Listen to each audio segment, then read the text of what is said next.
I think it's really, as it's been all these years, it's about the young men, and they're very excited about getting started Friday. They've had a very good off season. They worked hard in the fall. Some have gotten bigger and stronger, and I'm excited to get started on Friday. Opening day is unlike anything else. I mean, there's nothing like the first time you take the field when you break the prayer huddle and you're able to come over and the fans are already fired up, ready to go 15 minutes before the first pitch. So we're trying to let the younger guys know that like an opportunity like fan day is huge because they're getting jitters then, and we're trying to tell them just wait until Friday comes and the fans will be out here and it's a great day. Probably going to be a little mixed emotion. I mean, it's going to be happy, but you want to cherish each day while you're here. But I mean, should be fun. Should be a lot of fun again. There's always going to be that adrenaline at first, but as soon as game time starts, I mean, I'll be ready. We know we're going to see or feel some nerves, and we've just got to be patient with our guys.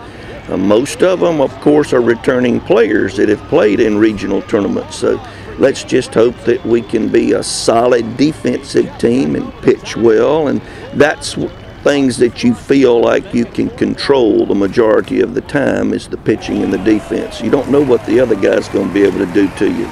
Tried to, for me, it's my last shot, and I think a lot of guys are, even if they're not seniors or draft eligible guys, and realizing that it's time for them to step up and finally play to their potential. And we all realize individually if we do that, then collectively as a team we're going to be a lot better. Definitely. I mean, I feel like this is probably, since I've been here, probably the deepest actual bullpen we've had. I mean, in the past, it seems like we've relied on a couple arms here and there, but I feel like everybody in the pen this year can come in and do a job. It's exciting because guys realize that they're given this opportunity and that there's going to be competition during the season. A lot of times the rotation's been set a little bit, especially on Friday night, having a guy anchor it down for 3 years, just knowing that they have an opportunity and they need to either seize it or somebody else is going to take their job.